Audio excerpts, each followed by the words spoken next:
Saya Piania Pramujamanisa. Di sini saya akan menjelaskan materi dari kelompok 5, yaitu tentang bangun datar. Yang pertama ada pengertian bangun datar. Bangun datar adalah bangun dua dimensi yang hanya memiliki panjang dan lebar dan dibatasi oleh garis lurus atau lekung. Ada macam-macam bangun datar. Yang pertama layang-layang, yang kedua belah ketupat, yang ketiga ada jajar genjang. Baiklah, di sini yang saya bahas adalah materi tentang bangun datar layang-layang. Pengertian dari layang-layang. Layang-layang merupakan bangunan datar dua dimensi yang dibentuk oleh dua sudut atau dua dimensi yang dibentuk oleh dua pasang rusuk yang masing-masing pasangannya sama panjang dan saling membentuk sudut.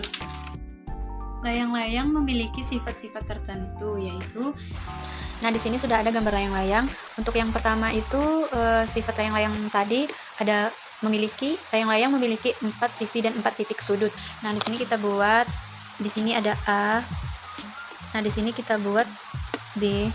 Nah, di sini C. Terus di sini D. Nah, sifat-sifatnya yang pertama tadi kan memiliki 4 sisi dan 4 titik sudut. Nah, yang dimaksud dengan 4 sisi di sini yaitu dari titik A ke B, itulah sisi yang pertama. Nah, yang dari sisi A ke B itu 1. Jadi titik B ke C 2 dan C ke D 3, dari D ke A lagi 4.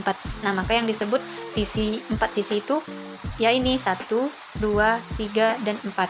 Nah, yang dimaksud titik sudut di sini yaitu ada A, ini titik pertama, untuk titik kedua di titik B, untuk titik ketiga yaitu di C, nah untuk titik keempat yaitu ada di D. Nah, untuk sifat-sifat yang pertama itu penjelasannya tadi. Nah, sekarang kita masuk ke penjelasan sifat-sifat yang kedua, yaitu memiliki dua pasang sisi yang sama besar. Nah, maksudnya itu dari titik A ke B sama besar nih. Nah, jadi yang dari B ke C sama besar juga. Jadi dua ini sama gitu besarnya. Nah, dari A ke D juga begitu. Dari C ke D juga begitu, sama besarnya. Nah, untuk yang C memiliki dua sudut yang sama besar.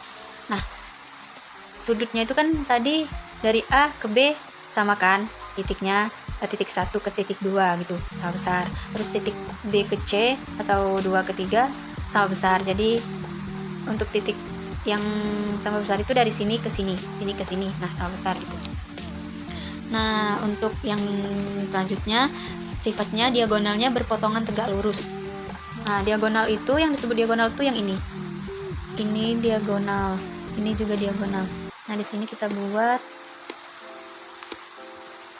diagonal 1. Di sini diagonal 2. Nah, yang disebut diagonal tuh ini. Ini kita garis tengah ya, teman-teman.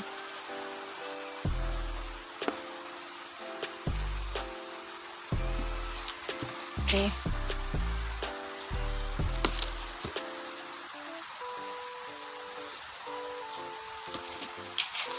Nah, untuk sifat selanjutnya yaitu salah satu diagonalnya membagi diagonal yang lain atau sama panjang. Nah, diagonal itu kan diagonal pertama yang ini, diagonal kedua yang ini. Nah, mereka membagi gitu, kayak membagi dua ini, terus ini. Itu yang disebut diagonalnya dibagi dua sama panjang. Untuk yang selanjutnya memiliki satu simetri lipat. Simetri lipat itu yang dimaksud adalah ini, dari titik B ke titik C. Nah, dia akan membentuk segitiga jikalau dipotong dua atau dilipat. Nah, itu yang dinamakan satu simetri lipat ya, teman-teman. Untuk rumus layang-layang, di sini untuk rumus luas yaitu luas sama dengan 1/2 dikali D1 dan dikali D2. Rumus layang-layang itu ada 4 ya, teman-teman. Di sini yang kedua, ini yang pertama. Di sini tuh untuk keliling. Rumusnya yaitu sama dengan A ditambah B ditambah C ditambah D, atau yang biasa digunakan itu juga K sama dengan 2 dikali A ditambah C. tergantung ya teman-teman. Kalau soalnya ada yang D, ada yang B, di sini A ditambah B atau A ditambah C gitu. Sama aja dengan rumus ini dengan rumus ini. Untuk yang ketiga ada rumus diagonal 1 sama dengan D1 dikali 2 dikali L dibagi diagonal 2. Untuk yang selanjutnya rumus diagonal 2 sama dengan D2 dikali 2 dikali L dibagi D1.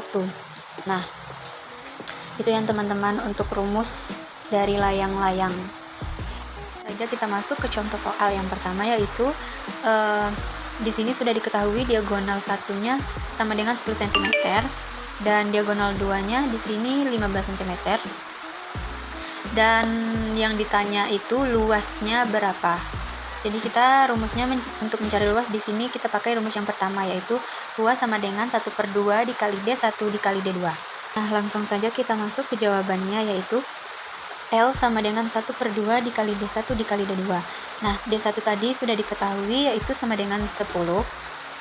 D2-nya juga sudah diketahui 15. Jadi tinggal pindahkan saja. D1-nya 10 dan dikali D2-nya 15. Jadi L-nya turun, 1/2-nya juga turun, dikali 150 ini diambil dari 10 dikali 15, yaitu diagonal 1 dikali diagonal 2. Nah, L-nya luasnya masih turun, sama dengan di sini hasilnya 75. Untuk mendapatkan 75 ini caranya yaitu 150 dibagi 2 dikali 1 sama dengan 75. Di sini 150 dikali 2 dibagi 2 dikali 1. Jadi hasilnya 75. Nah, jadi luas dari layang-layang tersebut adalah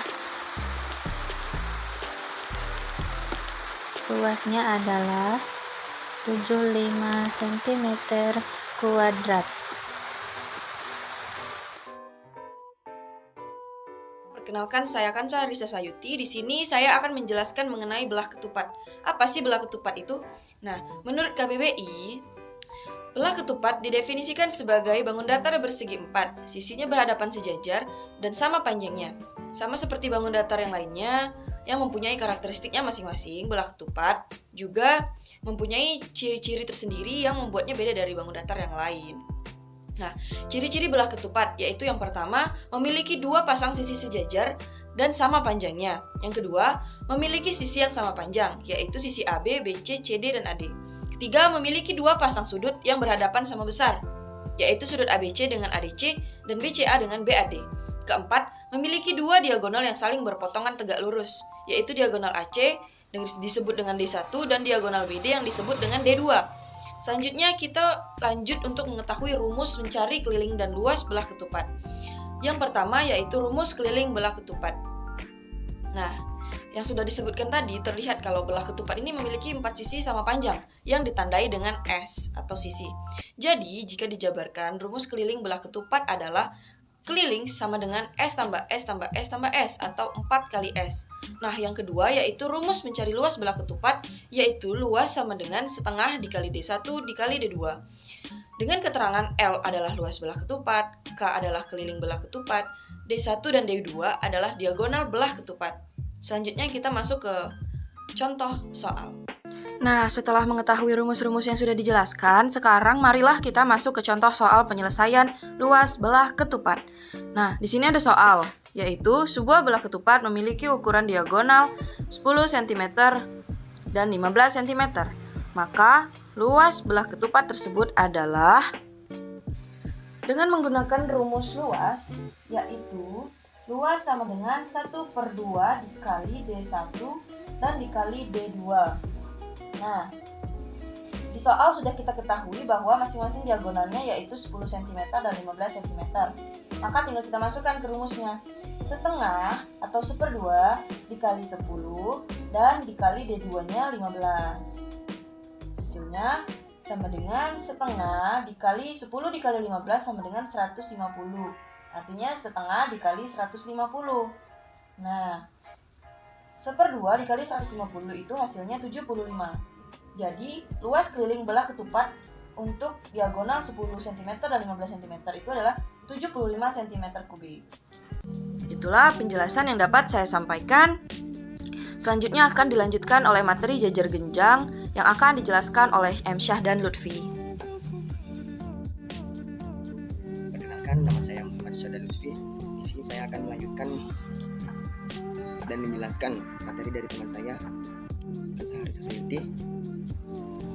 Saya akan menjelaskan tentang apa sih jajar genjang itu. Di sini pengertian dari jajar genjang adalah bangun datar 2 dimensi yang dibentuk oleh 2 pasang rusuk yang masing-masing sama panjang dan sejajar dengan pasangannya dan memiliki 2 pasang sudut bukan siku-siku yang masing-masing sama besar dengan sudut di hadapannya. Adapun pada bangun datar jajar genjang mempunyai sifat-sifat diantaranya yaitu 1. Memiliki 4 sisi dan 4 titik sudut. 2. Memiliki 2 pasangan sisi yang sejajar dan sama panjang. 3. Memiliki 2 buah sudut tumpul dan 2 buah sudut lancip. 4. Sudut yang berhadapan sama besar. 5. Diagonal yang dimiliki tidak sama panjang. 6. Tidak memiliki simetri lipat. Dan yang terakhir yaitu memiliki 2 simetri putaran. Adapun rumusnya untuk mencari luas jajar genjang yaitu alas kali tinggi. Begitupun juga ada rumus untuk mencari keliling jajar genjang yaitu 2 kali sisi sejajar 1 ditambah sisi sejajar 2. Berikut kita akan lanjut ke contoh soal. Dan di sini ada sebuah contoh soal ya. Bisa dilihat. Nah, di sini ada sebuah jajar genjang. Yaitu ada soalnya berapa luas dan keliling jajar genjang dari gambar di atas. Nah, di sini kita akan mencari luas. Nah, adapun tadi untuk rumus mencari luas yaitu alas kali tinggi. Nah, di sini alas kali tingginya alasnya yaitu 24 dan tingginya 15. Jadi 20 dan tingginya 10. Jadi 24 dikali 10 sama dengan 240 cm. Jadi untuk luas dari jajar genjang di atas yakni 240 cm. Kita lanjut untuk mencari kelilingnya yaitu sama dengan rumusnya. Kalau rumusnya tadi 2 kali 24 ditambah 15. Nah, 24 ditambah 15, 2 diturunin ke bawah dan 24 ditambah 15 yaitu 39. Jadi 2 dikali 39 yaitu 78 cm. Jadi untuk keliling dari jajar genjang di atas tersebut yaitu 78 cm. Baik, sekian penjelasan dari saya. Terima kasih. Baiklah, di sini saya akan memperagakan bagaimana cara menggunakan alat peraga yang sudah kelompok kami buat, yaitu tentang bangun datar. Nah, di sini misalkan nanti kami akan memilih beberapa siswa atau peserta didik untuk memainkan alat peraga ini. Nanti kita akan mengajari mereka dengan cara yaitu memutar roda yang ada di alat peraga kami, memutar alat peraga ini. Nah, misalnya mereka mendapatkan angka 1.